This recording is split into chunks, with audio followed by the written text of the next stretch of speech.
Im zweiten Teil haben wir uns vor allem mit der schweizerischen Integrationsfigur Nummer 1, der Bruder Klaus, beschäftigt. Wir wollten mit ihm etwas veranschaulichen im Zusammenhang mit dem Wochenspruch: Heute, wenn ihr seine Stimme hören werdet, so verstocket eure Herzen nicht, Hebräer 3,15. Und wir haben zweierlei in seinem Leben gesehen, nämlich das Heute, das war bei ihm praktisch immer. Er hat in der Präsenz von Gott gelebt. Er war selber auch vor Gott präsent. Und das Zweite war, er konnte über die Zukunft reden. Aus dieser Präsenz hat es nachher sehr starke Worte gegeben, die sogar die alte Eidgenossenschaft im Moment vom Zerriss, wo sie fast auseinandergefallen wäre, können wieder zusammenkitten, retten und neue Perspektiven geben. Wie gesagt, mir ist kein Schweizer bekannt, der dermassen in einem zeitlosen Raum gelebt hat, wie der Bruder Klaus im Ranft. Man spürt das noch heute, wenn man dort hergeht. Etwas von dieser völlig zeitlosen Atmosphäre ist dort spürbar. Und es ist auch kein grösserer Gegensatz denkbar, weder der Ranft im Flüeli und nachher die Weltstadt Athen, die der Paulus hat besucht. Auf der einen Seite hat man eine komplette Einsamkeit, auf der anderen Seite sind Massen der Menschen, die sich durch die Gassen drängen. Auf der einen Seite ist eine Ruhe da, auf der anderen Seite ist eine immerwährende Hektik und ein Fluss vom Leben. Auf der einen Seite ist das Ewige, auf der anderen Seite ist immer das Neueste. Die Athener wollten immer das Neueste wissen. Auf der einen Seite haben wir Askese, auf der anderen Seite haben wir den Lebensgenuss.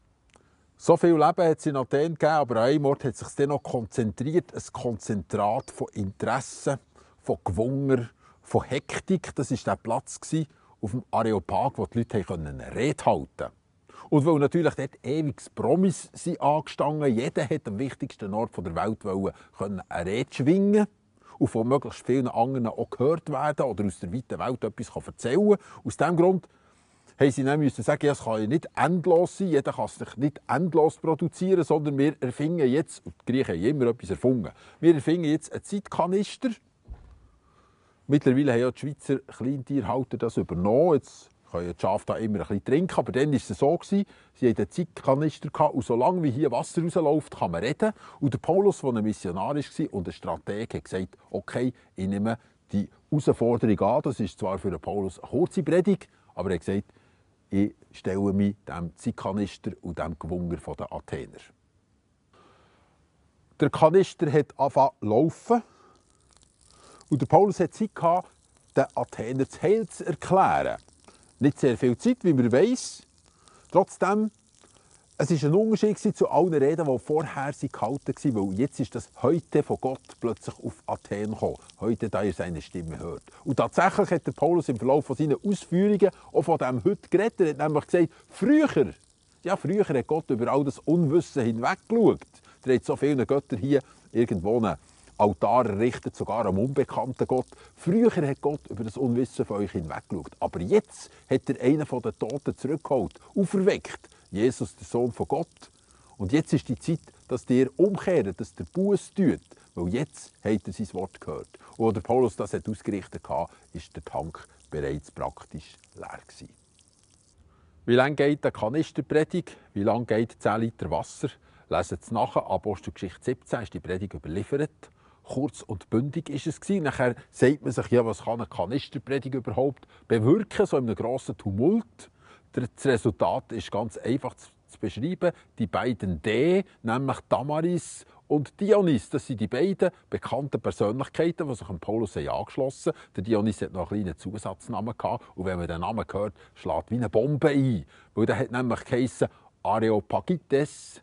Das heisst, der Mann, der zum Rat hat gehört von dieser ganzen Einrichtung dort, von diesem ganzen Marktplatz, von dieser ganzen Veranstaltung. Er war also einer der Eingeweihten, einer eigentlich von den Leiter von diesem ganzen Geschehen. Der ist jetzt ein Nachfolger geworden von Jesus.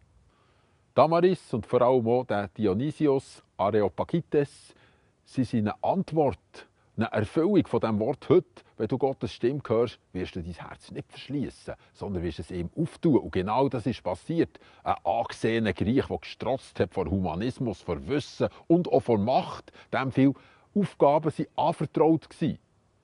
der ist ein bescheidener Nachfolger geworden von Jesus. Und noch einmal sind ihm grosse Aufgaben in einem ganz neuen Zusammenhang anvertraut worden. Er ist nämlich der erste Bischof geworden von Athen.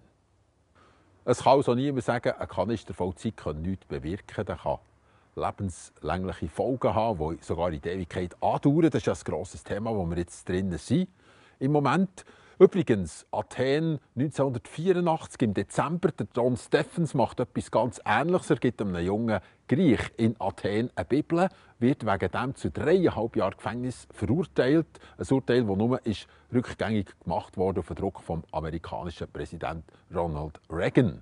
Erstaunlich, der John Stephens also, einer, der am gleichen Ort ein bisschen gestanden ist, wie seinerzeit der Paulus gemerkt hat, es weht ein Rauchenwind. Im nächsten Teil werden wir uns beschäftigen mit der Frage, welche Funktion hat eigentlich Zeit, wenn man den Gottesdienst feiert? So die Uhren, die an diesen Orten in der Kirche hängen, sind die am richtigen Ort platziert.